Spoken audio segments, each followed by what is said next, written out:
Vous écoutez Océan FM. À Cotonou, il est 9h.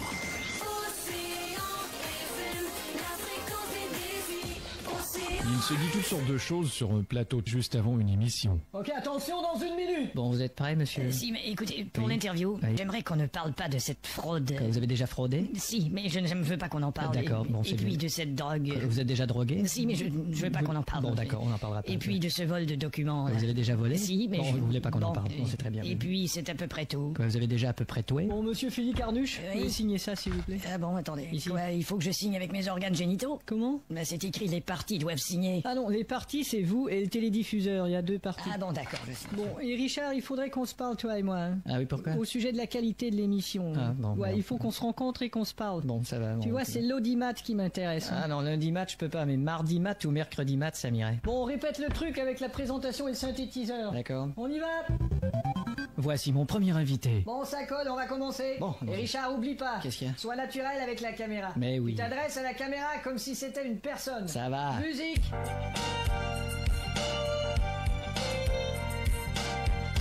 Bonsoir, chère caméra, comment vas-tu? Bon, le synthétiseur, il marche pas, putain. Voici mon premier invité. Bonsoir, monsieur Félix Carnuche. Bonsoir. Heureux de vous avoir parmi nous. Vous êtes un invité de marque. Ouais, bah, d'ailleurs, je remercie Marc de m'avoir invité. De rien. Vous avez été victime de plusieurs injustices. Bien sûr, oui, j'ai d'ailleurs écrit un livre là-dessus. Alors beaucoup de souffrance, mais depuis vous avez tourné la page. J'ai pas eu le choix de toutes les tourner, forcément, c'est moi qui l'ai écrit, ce putain de livre. Et on vous a enfermé, derrière les barreaux avec un autre détenu. Ouais, C'est mais dur ça. Le plus dur, c'était d'avoir le barreau d'un autre détenu dans le derrière. Et puis on vous a maudit, les gens dans la rue vous criaient, vous traitaient De quoi De quoi vous dites En fait, d'enfoiré. Pardon, j'ai pas compris. D'enfoiré. Non, je crois pas, non. Nous avons un petit bout de film qui en témoigne, on regarde ça tout de suite. Eh, Philippe Carnuche. Espèce de roue. Ouais, t'es qu'un roue. T'es un putain de roue. Bah, vous m'envoyez surpris. Et Groupe de presse Le Matinal est sur Facebook et Radio Océan 88.6 MHz. Océan FM, le défi continue. Bonjour à toutes, bonjour à tous. Avant son entrée en fonction, le haut commissaire prête serment devant le président de la République. Le serment suivant, je cite, « Je jure de bien remplir fidèlement et loyalement en toute probité les fonctions dont je suis investi, de respecter en toutes circonstances les obligations qu'elles m'imposent et de garder le secret des informations confidentielles dont j'ai connaissance. » Fin de citation. C'est ce que nous pouvons comprendre du test qu'a prononcé la main levée, en tout cas le bâtonnier Jacques Migan, le lundi, pour rappel, 22 juillet 2024, conformément à la loi numéro 5 conformément à l'article, j'allais dire, justement, numéro 5 de la loi numéro 2020-09 du 21 juin 2020 portant création, mission, organisation et fonction du haut commissaire à la prévention de la corruption. Porte dénomme préjudice à l'économie nationale. À la manœuvre pour l'exercice dans le fauteuil de l'invité, Étienne Badou, c'est son nom. Il est analyste chargé d'affaires juridiques au Haut Commissariat à la prévention de la corruption. Bonjour à vous. Bonjour monsieur le journaliste. Merci d'avoir accepté notre invitation ce matin sur Carte sur table. Merci beaucoup, le plaisir est partagé. C'est Voilà. moi qui vous remercie. Voilà. Les auditeurs, ils sont à l'écoute et à partir de 10h, ils auront sans doute le plaisir de poser toutes leurs questions. Et comme tous les dimanches à la manœuvre également, je suis avec mon binôme, Sosten Fadaero. Bonjour. Bonjour à vous, Aziz Adam Souley. Bonjour à tous les auditeurs et auditrices qui ne ménagent aucun effort pour prendre le rendez-vous, même si Dame Pluie tarde à se faire désirer. Exactement. À la manœuvre, c'est l'œuvre justement pour me répéter de Rock Botoindo, streaming sur nos différents réseaux. Aïssa Nagbobo, ceci dit, on installe le dé.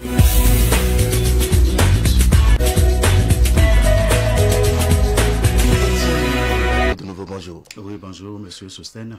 Alors, nous allons entrer de plein pied dans cette causerie. Le Haut Commissariat à la prévention de la corruption, puisque c'est de cette institution qu'il s'agit, a salué récemment les avancées significatives réalisées par le Bénin dans le classement selon l'indice de perception de la corruption 2024 publié par Transparency International. Le Bénin occupe désormais le 69e rang sur 180 pays et la 7e place au niveau africain, avec un score de 45 sur 100 sur l'indice de perception de la corruption publié par l'organisation internationale non gouvernementale, comme je venais de le dire tantôt, Transparency International. Alors, pour le Haut Commissariat à la prévention de la corruption, cette position témoigne des efforts constants et soutenus en matière de transparence et de bonne gouvernance. Question. Une autosatisfaction déjà du résultat du classement ou faut-il continuer de travailler? Merci beaucoup, monsieur le journaliste. Je voudrais, à l'entame de cette émission, saluer les auditrices et les auditeurs de la radio Océan FM et vous adresser vraiment nos remerciements au nom du Haut Commissariat à la prévention de la corruption pour l'invitation que vous nous faites ce matin de venir débattre de ce sujet avec vous. Je voudrais tout d'abord rectifier un lapsus qui s'est glissé dans le mot introductif de M. Aziz. Oui. La loi 2020-09 date du 23 avril 2020 et non de juin, comme vous l'avez dit. Merci beaucoup. Maintenant, pour en revenir, effectivement, notre pays a fait un bond qualitatif dans l'indice de perception de la corruption en 2024, publié par Transparency International, une ONG internationale spécialisée dans la lutte contre la corruption et qui est reconnue au niveau mondial. Nous avons depuis plusieurs décennies engagé un certain nombre d'efforts. Nous avons fait des efforts en matière de lutte contre la corruption et engrangé des résultats. Et il faut dire qu'en 2016, nous avions encore 36 points sur 100 et que de ce point de vue, il y avait également beaucoup d'efforts à faire. Les efforts ont continué, ont été poursuivis par le régime actuel.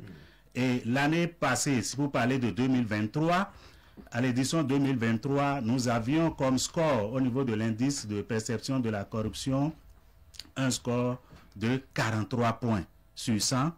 Et il était important alors de continuer dans la même dynamique pour pouvoir améliorer le score. Donc, ces efforts ont été accomplis et donc, nous devons en tant que structure en charge de la prévention de la corruption de pouvoir saluer ce pas.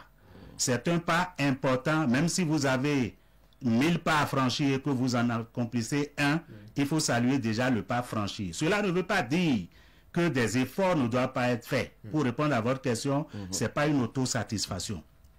Il s'agit de rendre à César ce qui est à César et il s'agit pour nous de nous affranchir également de ce que je vais appeler ici ce matin le syndrome du déni du mérite. Il faut que nous apprenions dans ce pays à pouvoir reconnaître le mérite des uns et des autres, des mérites de nos semblables dans la communauté, dans la société tout court, avant même de venir au niveau un peu plus élevé, au niveau des pouvoirs publics. Donc il était important que ce communiqué soit publié par notre organe pour pouvoir dire un peu notre satisfaction par rapport au pas qui a été franchi. Cela ne veut pas dire, et comme vous le savez si bien, nous sommes en début d'opérationnalisation, que tout est déjà accompli. Il ne s'agit pas d'une autosatisfaction, mais pour dire nous sommes en train d'aller dans le bon sens et qu'il y a lieu alors de poursuivre les efforts, puisque c'est maintenant que le plus dur reste à faire, le plus dur reste à venir, parce que c'est bon de s'élever à la 69e position, ça dit qu'il faut tout faire, plus vous montez, plus vous manquez d'oxygène, plus vous manquez de ressources, il faut puiser au tréfonds de vous-même les ressources pour monter et monter encore plus haut comme l'aigle. Donc cela est important à saluer comme effort, mais en nous disant que c'est maintenant que nous devons davantage travailler, puisque 45 points sur 100, c'est pas encore la moyenne. C'est pas encore la moyenne, et même la moyenne, pour quelqu'un qui veut être excellent, il ne peut pas se satisfaire d'avoir même 50 sur 100. Donc je pense que si en une année nous avons pu faire engranger 2 points, ça veut dire que si nous poursuivons ces efforts durant la mandature du haut commissaire actuel, Maître Jacques Migan, que nous pouvons parvenir très rapidement, après sa soixantaine, à avoir au moins 60 sur 100, ce qui serait quand même déjà pas mal pour un début. Alors vous faites bien de le dire, Étienne Badou, je vous prends au mot, vous avez parlé du syndrome du déni du mérite. Alors, tout ce qui est fait avant votre prise de fonction, parce qu'aujourd'hui, on peut oser le dire, le HPC est encore un bébé qui a des dents de lait, elle n'est pas encore arrivée à maturité. Cependant, il y a beaucoup de travail qui se fait dans l'ombre. On aura sans doute les résultats plus tard. Vous l'avez dit, 45 sur 100 pour un élève. On ne saurait dire que cet élève a travaillé, a franchi un palier. Mais quand on sait également que la corruption, c'est un mal qui gangrène pratiquement toutes les administrations, pour ne pas dire toutes les sociétés, quelles qu'elles soient, et que chaque individu, autant que nous sommes, nous avons cette épine que constitue la corruption dans nos orteils. Comment faire véritablement pour essayer d'ôter, même si on ne peut pas le faire de façon tout entière, cette épine-là, on peut essayer de la retirer à moitié. Cela devrait commencer dans chaque concession. Comment est-ce qu'il faut faire? Quel est le premier grand pas qu'il faille faire? Parce que vous mettez bien. Le premier objectif stratégique est intitulé détecter et signaler. Parce que quand vous venez, comme vous avez su bien le dire, monsieur le journaliste, le Haut Commissariat à la prévention de la corruption vient de démarrer. Et nous ne pouvons pas démarrer et nous jeter à l'eau sans poser les balises, sans poser les fondations. Faire le diagnostic, les balises, sans poser les fondations. Faire le diagnostic, j'en viens. Donc, nous devons, sous cet axe-là, première chose, cartographier les risques. De quoi nous parlons quand nous parlons de corruption au Bénin? De quoi est-ce que nous parlons? Quand nous parlons de corruption, de qui s'agit-il? Quels sont les acteurs? Quels sont les secteurs à risque? Quels sont les postes à risque? Il faut identifier tout cela et adresser un plan d'action de mise en œuvre pour pouvoir faire face au phénomène. Donc, la cartographie des risques, d'abord. La deuxième chose également, c'est qu'il faut arriver, et là, je prends quelques exemples sous ce taste, tout simplement, au niveau de cet objectif. Il y a également la mise en place d'un système d'alerte et de lancement d'alerte. Parce qu'il ne s'agit pas pour nous de dire aux gens, dénoncer, de dire aux gens, dénoncer, si nous ne mettons pas en place un dispositif qui merci beaucoup. Donc, quand nous parlons de mécanisme, il y a déjà des structures qui existent déjà dans le système. Nous avons par exemple déjà la CPD, la cellule des plaintes et dénonciations. Ça, c'est un outil, un mécanisme qui est mis en place pour permettre la latitude de le faire selon votre entendement. Donc, nous ambitionnons au niveau du Haut Commissariat à la prévention de la corruption de faire adopter une loi, c'est-à-dire d'appuyer, de contribuer à l'adoption d'une loi spécifique portant protection des lanceurs d'alerte. Et dans cette loi, il s'agira de déterminer quelles sont les garanties juridiques qui lui sont offertes quand il dénonce. C'est de cela qu'il lui sont offertes quand il dénonce. C'est de cela il s'agit. Et c'est ça qui va renforcer tout le mécanisme, le dispositif d'accompagnement qui sera mis en place pour permettre aux gens de se dire, j'ai non seulement la liberté de dénoncer, mais également quand je dénonce, l'État doit être en mesure, doit prendre un certain nombre de mesures pour me protéger contre toutes sortes de représailles. Donc, dans certains pays, il y a beaucoup de dispositifs qui existent. Nous avons par exemple des États qui, par exemple, prévoient de donner, disons, même un autre nom à l'individu, un autre nom, ou bien même de lui changer de domicile, ou bien de pouvoir lui accorder une certaine protection.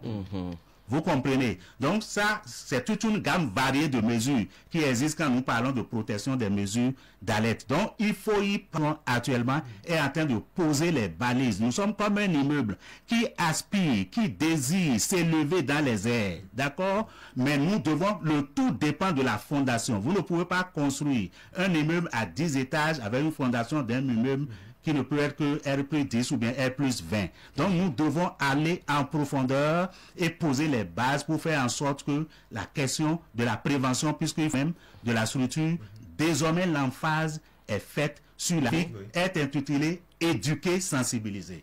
Et l'éducation, il s'agit ici, il ne s'agit pas de cours seulement. Il s'agit de parvenir à une ritualisation de l'instruction qui fasse en sorte, c'est-à-dire que faire en sorte d'instituer des curricula de formation, d'enseignement, depuis la maternelle jusqu'à l'université, et faire en sorte que le Béninois qui naît aujourd'hui, qui est à la maternelle soit déjà éduqué, soit déjà moulé dans un format qui lui permette d'avoir des comportements citoyens, des comportements éthiques, de faire en sorte que la question de l'intérêt général, de la préservation de la chose publique soit vraiment une préoccupation pour lui depuis sa jeunesse. Autrement, vous réveillez nos anciens cours de civisme et de morale. Ça, oui, aussi. L'enseignant aussi doit être un modèle. C'est ça. Parce que il s'agit ici de la gouvernance par l'exemple. Il ne suffit pas de venir, délivrer des cours en tant que sachant pour dire je viens fait. Non, mais il faut être un modèle. L'enseignant lui-même doit être formé. C'est de cela il s'agit. Est-ce qu'il le vit dans la réalité de chaque jour? C'est facile pour nous en tant que parents de dire pas d'enfant à la maison avant d'aller au bureau. C'est pas une bonne chose. Ne le fais pas. C'est un comportement déviant, mais cela se fait. Donc cela veut dire que nous devons même éduquer également, conscientiser les enseignants qui vont animer ces différents modules. Et c'est pourquoi au niveau du Haut Commissariat à la prévention de la corruption, comme vous devez l'avoir suivi, nous avons le Haut Commissaire et ses collaborateurs et un certain nombre de ses collaborateurs. Nous avons rencontré un certain nombre de responsables d'institutions, comme vous l'avez su. Donc, nous avons rencontré déjà le ministre de l'enseignement pour réfléchir, même au niveau de l'université, carrément même à une filière lutte contre la corruption. Monsieur Badou, je ne vous coupe pas. Oui. Au-delà de tout ce que vous citez, nous connaissons le Béninois. Nous savons que, vous l'avez rappelé si bien à l'entame de vos propos liminaires, c'est une habitude une vieille habitude qui a la peau dure. Dans la pratique, est-ce que vous pensez que c'est une pilule qui sera facile à avaler? Parce que nous savons, nous connaissons les réalités quotidiennes. Deuxième axe, le troisième objectif stratégique est intitulé dissuader, sanctionner. Il s'agit de quoi? Il s'agit de, au-delà des sensibilisations, au-delà de l'éducation qui sera administrée, il s'agira également, parce que la sensibilisation doit concerner aussi bien les agents publics, les agents du élever le niveau d'indignation de la population par rapport aux faits de corruption. Vous vous souvenez bien dans ce pays, à l'occasion d'un scandale de la surveillance de l'État, mais l'État c'est vous et moi, chères auditrices et chers auditeurs, messieurs les journalistes, c'est vous et moi, chers concitoyens. C'est l'argent de nous tous, nous sommes à un titre ou à un autre, nous sommes tous des contribuables. Et quand il y a prévarication des deniers publics quelque part, quand il y a détournement de deniers publics quelque part, quand il y a une malversation quelque part, ça touche à nos ressources communes. Donc nous devons parvenir à élever le niveau d'indignation des populations. Regardez, je donne un exemple tout simple. Si nous prenons déjà au niveau micro dans nos foyers, dans nos foyers déjà, combien de parents s'indignent que son enfant est ramené à la maison, pour ne pas parler de voler, des outils de travail de leurs camarades. Vous allez voir des gens qui viennent, des enfants qui viennent à la maison avec des livres exceptionnés le nom de leurs camarades, qui ne leur appartiennent pas. Des outils de travail qui ne leur appartiennent pas. Mais combien sont-ils là sans émeuvoir?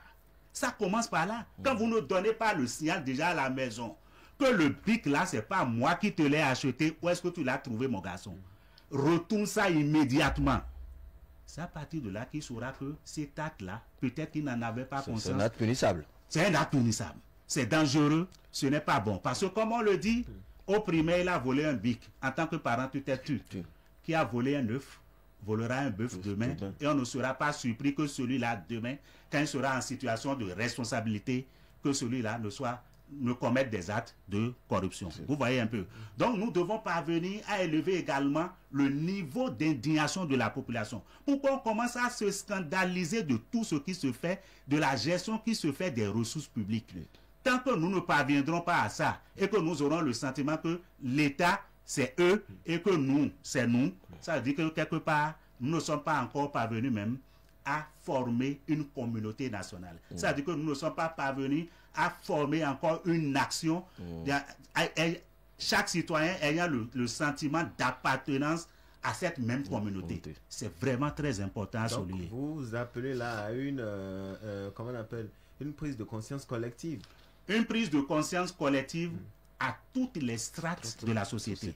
Qu'on soit dirigeant au sommet, du chef de l'État jusqu'au dernier paysan, au dernier artisan, au dernier portefeuille, au dernier commerçant, à l'agent de l'État, à l'agent du secteur privé, à l'opérateur économique, Puisque quand nous parlons de corruption, il s'agit cela se voit dans tous les secteurs de la vie socio-économique nationale et il faut y travailler avec détermination et avec esprit de suite. D'accord. Au-delà même des communiqués que vous pendiez encourager telle ou telle initiative, performance, comment se porte à la date aujourd'hui le HCPC et quelles sont vos domaines d'intervention, M. Badou, au-delà même des aspects que vous avez déjà évoqués? D'accord. Parce que vous avez parlé de sensibilisation. Oui, moi, j'ai encore des craintes parce que est-ce que véritablement sur le terrain, parce que nous savons à la prise de fonction justement du haut commissaire et certains des collaborateurs, vous avez effectué une série de tournées, vous avez fait le tour de certaines administrations publiques. Fait, oui. Mais est-ce que véritablement le quotidien, ma grand-maman qui est à Tchoumi ou à Bazoumpa ou à Logozohoué ou encore je ne sais où, est-ce que réellement ces populations ont telle connaissance de ce que vous existez et que vous êtes un outil qui véritablement pourra changer des mentalités? Merci. Je veux parler là également de la sensibilisation renforcée. Merci beaucoup. Monsieur Aziz, je vais commencer déjà par rectifier une terminologie. Allez-y. Le Haut Commissariat ne pond pas de communiqué. C'est ça. Le Haut Commissariat publie de communiqués. D'accord. Et que je sache jusque-là, nous n'en avons pas publié plus de 2. Okay. Donc on ne peut pas encore parler de ponte de communiqué. Nous avons publié un communiqué qui méritait d'être publié à l'occasion d'un événement majeur qui nous concerne, qui concerne notre thématique, et il était important au niveau du Haut Commissariat de faire savoir l'avancée que nous avons au niveau du pays. En parlant de sensibilisation, tout à l'heure, j'ai dit que cela doit toucher toutes les strates de la population et tous les outils, tous les mécanismes seront mis en place pour que celui qui est ici, à Tchoumi, comme vous l'avez dit, celui qui est à Badé Parou, celui qui est à Tchaourou, celui qui est à Alada, celui qui est dans le Koufo, n'importe où, ainsi de suite, quel que soit son niveau d'éducation, puisque nous n'avons pas la prétention de travailler seulement avec la presse, comme nous communiquer sur les radios, les télévisions. Nous avons des affiches, des campagnes de sensibilisation par affichage à faire. D'accord? Nous avons des émissions spéciales à faire mensuellement au niveau des radios et des télévisions. Ça également, c'est dans notre pipeline, c'est dans notre plan de travail 2025. Nous allons commencer à décliner. Et nous sommes en train d'aller également vers les radios communautaires et nous sommes en train d'identifier en notre sein et également à l'externe des personnes ressources qui pourront nous aider à toucher les populations, les cibles, quel que soit le lieu où se trouve et quel que soit leur niveau d'éducation. Donc, les sensibilisations se feront également en langue nationale pour permettre également que ce soit pas des spots seront réalisés, des émissions en live comme ça, interactives seront réalisées en langue nationale. Et cela se fait déjà. Nous avons, il y a un certain nombre de collègues qui ont déjà fait des émissions en langue nationale déjà.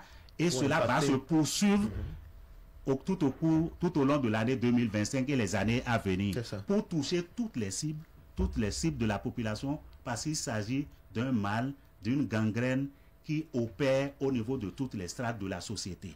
Donc, nous savons que ce soit au niveau du primaire, de la maternelle même, jusqu'au niveau de l'université, il y a également des séances adressées. Vous devez l'avoir su que les 8 et 9 décembre 2024, nous avons célébré les journées nationales 8 et journées internationales le 9 décembre de lutte contre la corruption. Et nous sommes allés où? Nous sommes allés d'abord au lycée Koulibaly, nous sommes allés à l'ENA, nous sommes allés dans une école primaire pour montrer le niveau, le degré.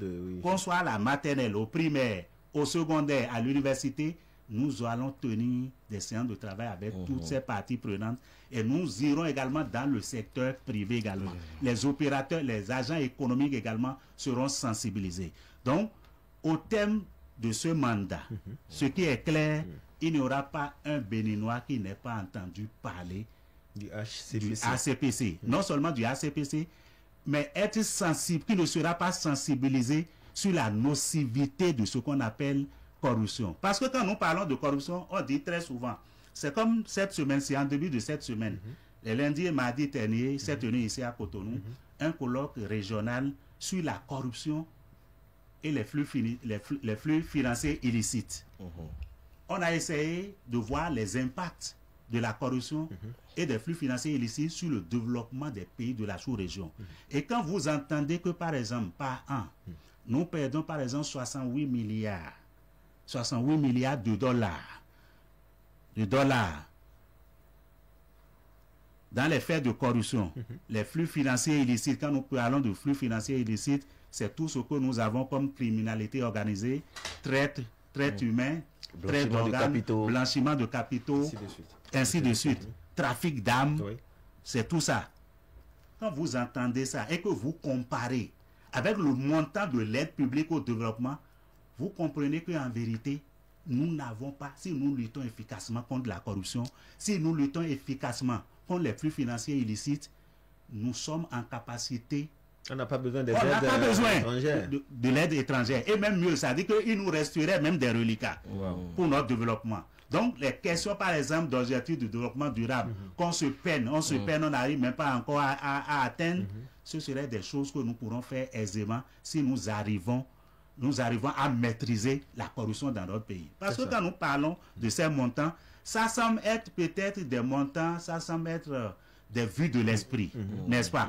Mais pour convaincre les populations et pouvoir les sensibiliser à l'impact de la corruption sur leur vie, il faut pouvoir leur dire cet argent devait toi te permettre d'avoir une route qui quitte le chef-lieu de ta commune à ton village.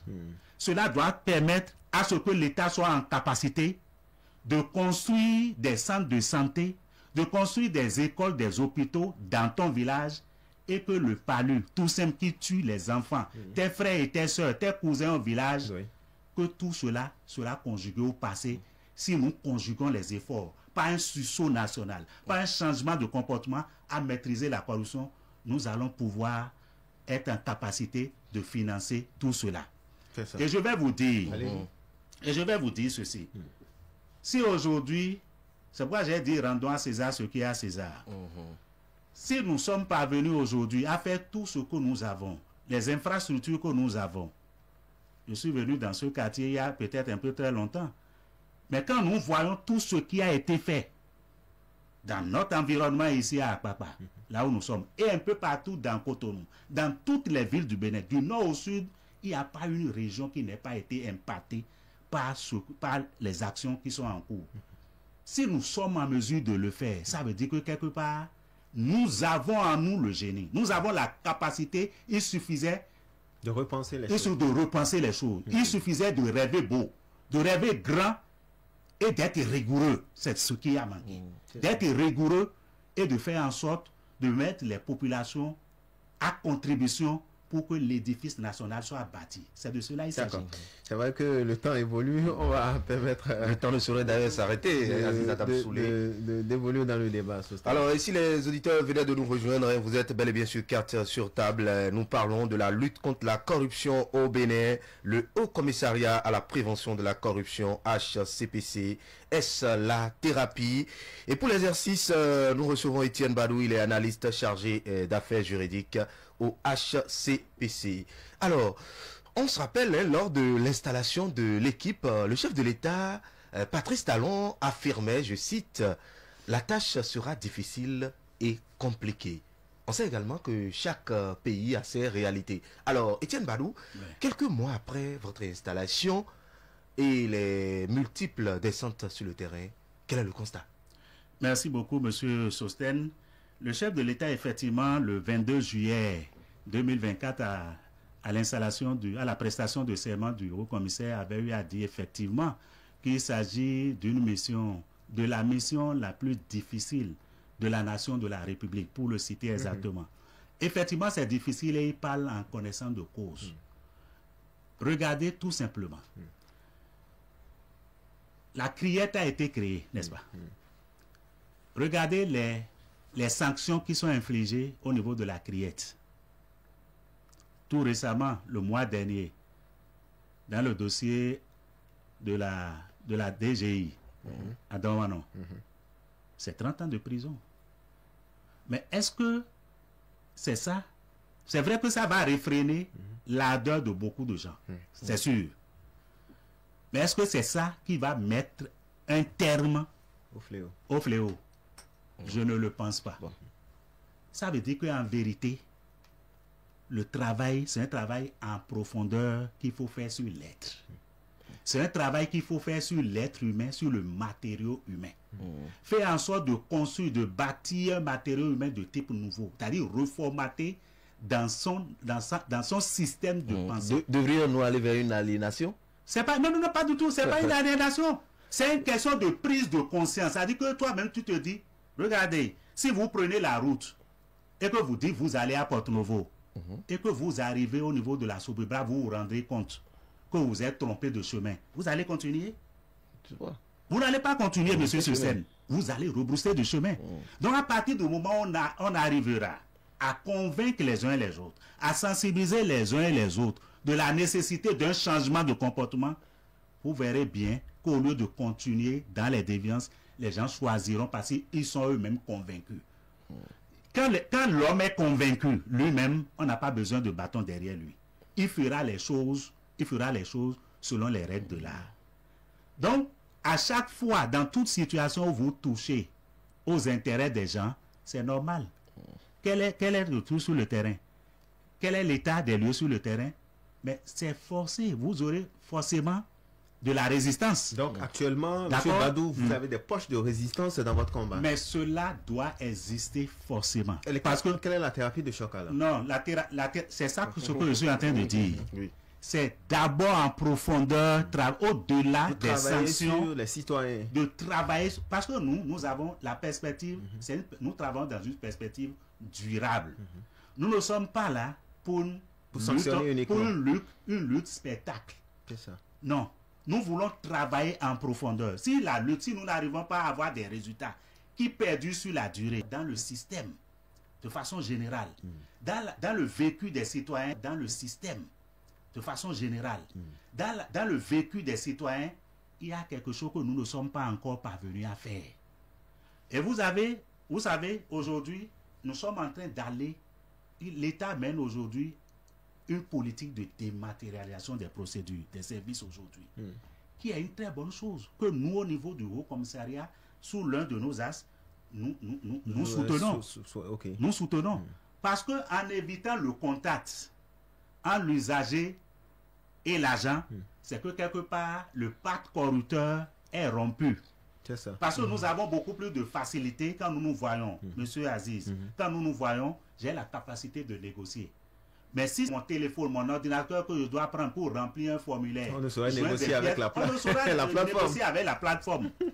Et ça va générer le document que tu veux en son temps, sans problème, sans difficulté. C'est ça. Donc nous devons aller vers là, sur les résultats que nous obtenons pour faire en sorte que nos concitoyens, puisque nous avons également l'obligation de rendre compte, puisque la bonne gouvernance, c'est également la reddition de comptes, nous devons rendre compte, que ce soit au pouvoir public, mais également aux populations, des avancées que nous sommes en train de faire, des pas que nous sommes en train de franchir en leur nom, pour que vraiment le Bénin se porte mieux.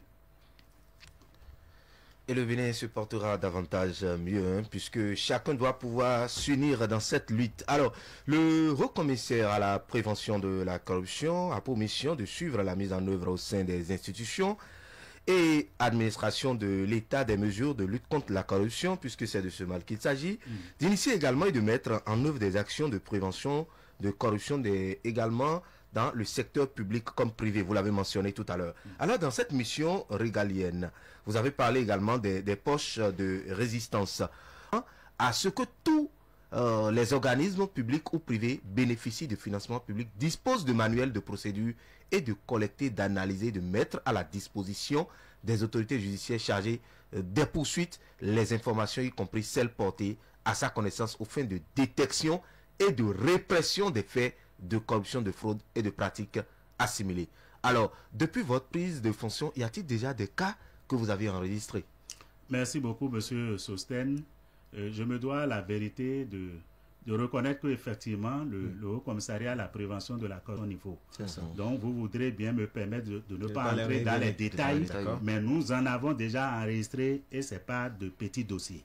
Gros dossiers. c'est de gros dossiers. Donc ça va éclater dans les tout prochains jours. Ce qui est sûr, je ne vous parlerai pas de jours, mais nous avons l'obligation de vous rendre compte dès que nous aurons... structure étatique, l'objectif d'avoir une synergie d'action dans le combat que vous menez. Merci beaucoup. Je pense qu'au-delà d'une visite de courtoisie, comme cela se doit d'être fait, quand vous venez dans un nouveau...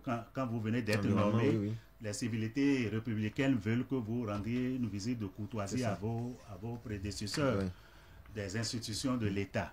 Donc, mais au-delà d'une visite de courtoisie, il serait beaucoup plus agi, et cela a été souligné, que ce soit par le haut commissaire ou par les responsables de ces institutions à l'occasion, qu'il s'agissait beaucoup plus même de séances de travail.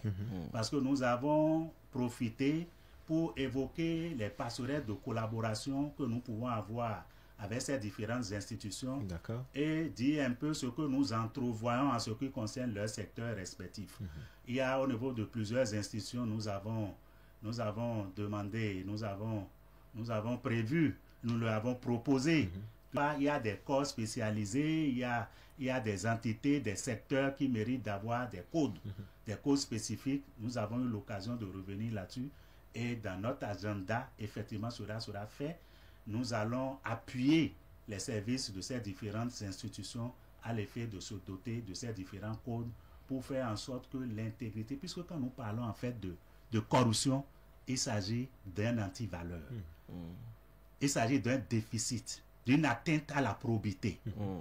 Donc il faut faire en sorte que tous les agents, tous les responsables de ces différentes institutions, tous les membres de ces institutions aient vraiment un code d'éthique, un code de déontologie, un code de conduite qui leur permette de savoir comment se comporter avec dignité dans le respect de leurs charges, dans le respect de la chose publique, dans le respect de l'intérêt général.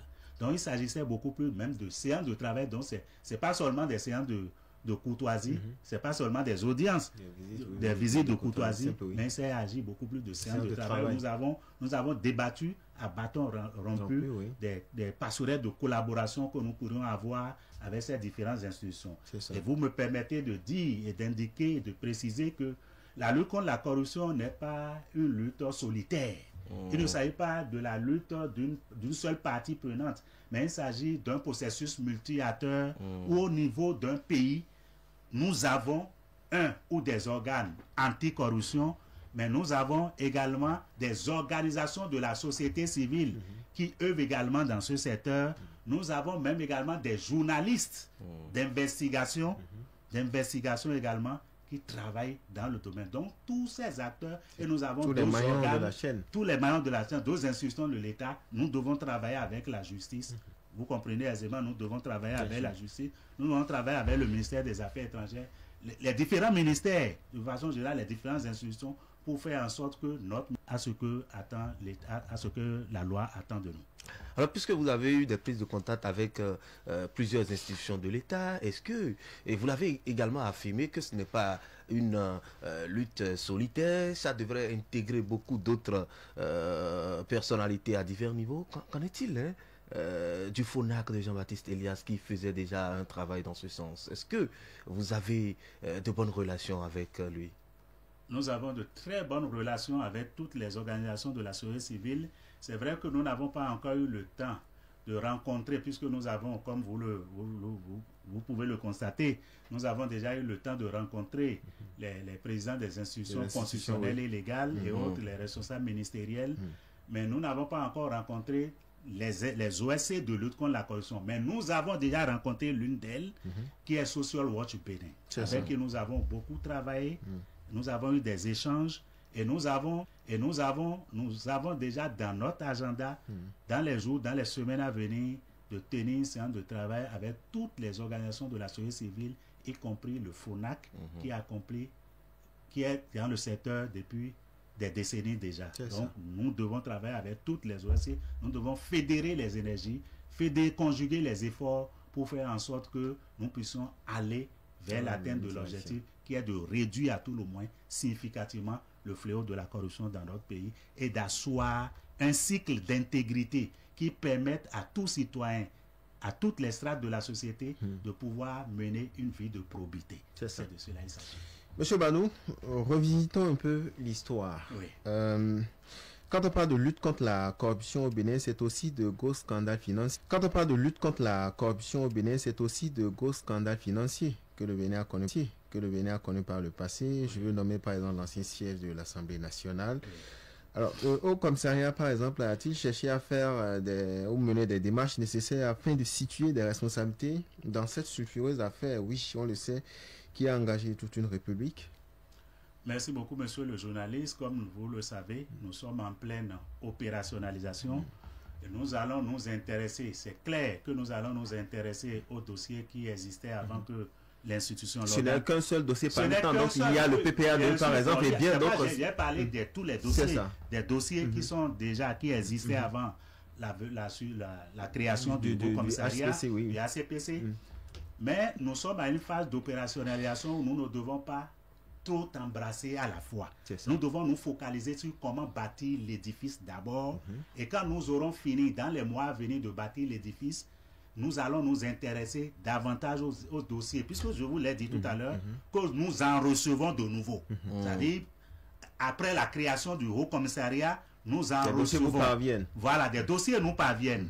Donc, nous allons gérer ça. Nous allons nous intéresser également aux dossiers qui existaient avant la création du ACPC. Donc, soyez rassurés qu'il n'y a pas un dossier qui sera laissé dans l'oubli. Nous allons faire le travail comme cela se doit. Donc on peut compter sur le HCPC pour avoir encore plus de lumière par rapport à cet éléphant blanc bâti à l'entrée de la ville de Porto-Novo. Il n'y a pas, je peux vous rassurer que le Haut Commissariat est déterminé et résolu à accomplir sa mission. En tout cas, ce qui est sûr, nous vous prenons au mot, nous sommes le 23 février et nous allons revenir, ça c'est Étienne Badou qui l'a dit, au nom du HCPC. Alors, autre sujet, puisque vous avez dit, les poches de résistance, ça ne manque pas. Vous êtes dans un rôle difficile. Oui, vous l'avez dit, et le chef de l'État l'a dit également, que ce n'est pas une tâche aisée. En parlant des poches de résistance, lorsque vous avez des informations, est-ce que, en voulant aller fouiller dans ces institutions, est-ce que vous avez accès aux archives aussi? Parce que les archives, il faut également les utiliser. Est-ce que vous avez des canaux d'information crédibles?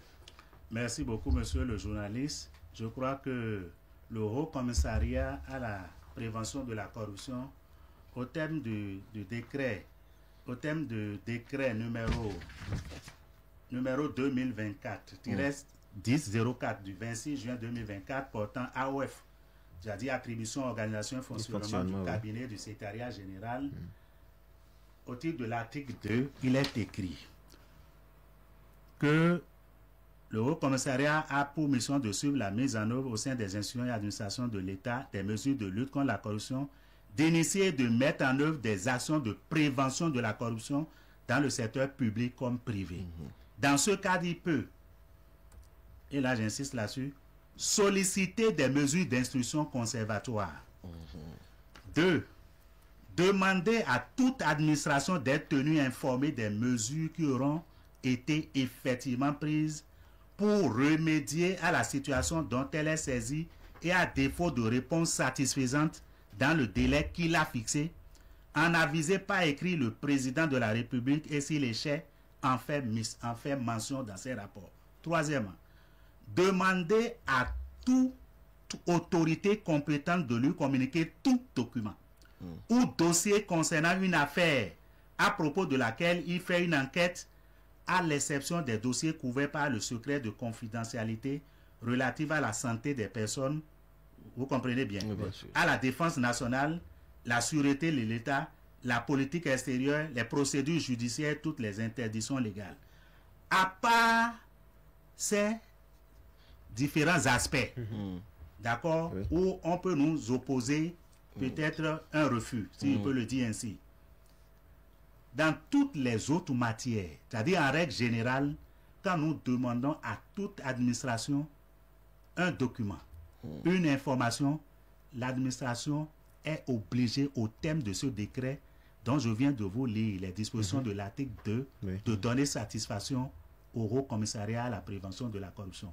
Donc on ne peut pas nous opposer de refus systématique tout juste parce qu'on veut peut-être se couvrir. Il ne s'agit pas de ça. Non, il ne s'agit pas de ça. On ne peut pas invoquer quelque secret ou quelque confidentialité autres les cas qui sont évoqués ici et qui sont fixés dans le décret. À part ça, en règle générale, quand le Haut Commissariat écrit à une institution, à une administration, l'administration est en obligation, je dis bien en obligation, de satisfaire la demande du Haut Commissariat à la prévention de la corruption. Puisque la transparence veut que les documents soient mis à la disposition du Haut Commissariat pour faire son travail. Donc c'est déjà clair par rapport à ça. On ne peut pas avoir de résistance par rapport à la communication, autres les aspects, les cas fixés dans l'article 2 du décret 2024 que nous venons. Est-ce que vous êtes sûr que toutes les administrations, hein, quelles qu'elles soient, sont informées par rapport à ça? Non, ce qui est sûr, en adressant la demande, nous avons référencé l'article du décret qui les oblige à nous satisfaire. Donc, s'ils veulent même, nous pouvons même mettre copie même du décret au courrier de demande d'information, de demande de documents. À partir de ce moment, ils ne pourraient pas nous dire qu'ils ne le savent pas. C'est ça. Voilà.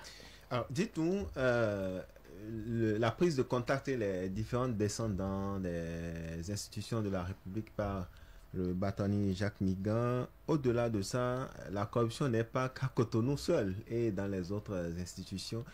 Est-ce qu'il est arrivé déjà que vous ayez effectué des tournées à l'intérieur du pays? Merci beaucoup, monsieur Aziz. Nous avons effectivement commencé le travail. Si vous avez suivi, il y a de cela 2 semaines, nous étions à Porto Novo, au lycée Le Verger. Nous étions là-bas, au complexe scolaire universitaire Le Verger à Porto Novo, où nous avons animé une séance de sensibilisation. Nous étions, comme je le disais, dans le mois de décembre à Ouida, dans une école publique privée à Gbeke. Nous avons également sensibilisé les écoliers de cette école primaire publique sur les méfaits de la corruption. Et dans notre plan de travail 2025, il est prévu des séances de sensibilisation, des discussions avec plusieurs parties prenantes dans tous les départements du Bénin. Puisqu'il s'agit d'une réalité sociale qui sévit du nord au sud, de l'est à l'ouest. Donc il n'est pas entendu que le Haut Commissariat se focalise seulement sur la région sud ou sur Cotonou pour dire qu'il est en train de travailler. Il doit pouvoir aller au contact des citoyens de tous les départements de notre pays pour faire entendre le message de la nocivité de la corruption et de la nécessité d'un changement de comportement pour que le développement du Bénin soit une réalité. Revenons sur le système éducatif. Vous avez dit justement que le bâtonnier, j'allais dire, a entrepris une démarche dans sa visite avec le ministre de tutelle Saliman Karimou, ministre des enseignements maternels et primaires. De cette séance-là, qu'est-ce qui a été retenu? Quelles sont les fondations qui ont été posées? C'est la même fondation qui a été retenue avec le ministre de l'enseignement supérieur. C'est ça. C'est d'arriver à mettre en place des curricula de formation. Ok, que vous avez évoqué tantôt. Donc, mettre en place des curricula de formation qui seront animés dans toutes les écoles maternelles, primaires, secondaires, quand on parle de lycée ou enseignement général, et également au niveau de l'université. Donc, cela également est dans l'agenda et cela sera fait en parfaite intelligence avec le Conseil national de l'éducation, parce que nous ne pouvons pas engager des actions dans ce domaine-là sans les associer. Donc c'est une partie prenante majeure de cette option stratégique au niveau du Haut Commissariat à la prévention de la corruption. En tout cas, ce qui est sûr, ce sont des actions qui doivent se poursuivre. On rappelle aux auditeurs, dans un peu moins de 5 minutes, ils vont pouvoir nous rejoindre à travers le 65 00 24 24 pour poser leurs différentes préoccupations qui auraient échappé à notre discussion et notamment à notre invité Étienne Badou. Il est analyste chargé des affaires auprès du HCPC. Alors, quand vous rencontrez ces écoliers, puisque c'est la jeunesse qui est le fer de lance de demain, c'est grâce à eux, puisque c'est à l'école qu'on apprend tout. Quel est le message que vous leur véhiculez réellement et quel est le niveau de leur réceptivité? Merci beaucoup, Monsieur Sosten. Nous aurons le temps de montrer de monter tout un documentaire, si je peux le dire ainsi, sur ces séances que nous avons tenues les 8, 9 et 10 décembre dernier. Et vous allez vous-même apprécier le niveau de connaissance, le niveau d'appréhension, la perception même de ces écoliers. Puisque, comme je l'ai dit, nous étions à l'école, dans une école primaire publique à Ouidah. Là, franchement, si le haut-commissaire lui-même était là, il vous aurait dit davantage. C'est ça. Nous étions là, mais c'est une séance qui l'a marqué, qui nous a marqué. Parce que nous avons vu des enfants qui, à travers un sketch, le sketch, qu'est-ce qu'ils ont voulu démontrer? Que la corruption, c'est déjà la base, à la base.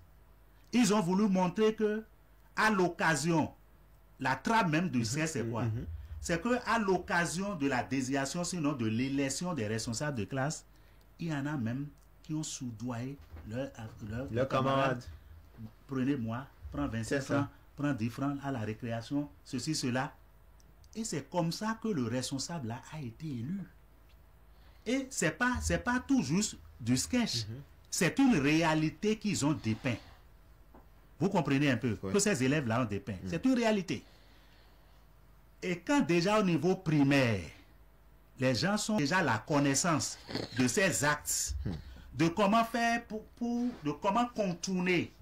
La question de savoir si nos enfants au niveau du primaire savent soudoyer leurs camarades pour être élus responsables. Qu'en est-il au sommet? Qu'en est-il au sommet? Qu'en est-il dans les administrations? C'est ça. Les guerres de leadership, les guerres de positionnement pour être nommé ceci, pour être nommé cela, dans l'administration, un peu partout. Vous avez connu ça à l'époque où, pour se faire nommer DG ou directeur de cabinet, quelque part, c'était des pots de bœuf, des belets qu'il fallait présenter peut-être dans les années. Vous êtes même allé trop loin, il faut rester d'abord au niveau même des campus. Donc, l'élection même des responsables d'entités de la corruption, que le travail premier à faire et qui pourra impacter. Je parle d'impact, je parle d'impact à long terme. Le résultat à long terme, c'est la cause juvénile et il faut commencer dès la base. La maternelle, depuis la maternelle même. Depuis la maternelle même, parce que s'ils ont pu identifier par eux-mêmes, c'est pas quelqu'un qui a monté ça. C'est eux-mêmes qui ont monté le sketch. Nous étions étonnés à Ouidah. Le 10 décembre, nous étions étonnés à Ouidah. Des enfants de CM2 qui ont monté le sketch du début jusqu'à la fin et qui l'ont présenté. On était émus. Et c'est une réalité. Ça se passe. Donc quand ça se passe au primaire, vous voyez un peu, à des échelons élevés, ça veut dire que vraiment, il y a du boulot. Et quand il y a du boulot, il faut bâtir. Il faut bâtir. C'est ça. Il faut bâtir. D'accord. Voilà. Et comme vous l'avez notifié, mais ça serait quand même, ou ça devrait être une belle option. Est-ce qu'il ne faut pas intégrer carrément une matière et entrer à la corruption désormais, bien évidemment dans les matières, dans les lycées et collèges? C'est ça ce que je dis. C'est-à-dire que dans les curricula de formation, on arrivera là jusqu'à ce que même au niveau supérieur, on aura carrément une filière au niveau de l'université qui portera sur la lutte contre la corruption, la préservation, la gestion des missions d'universitaires, de chercheurs qui vont également réaliser des études, documenter un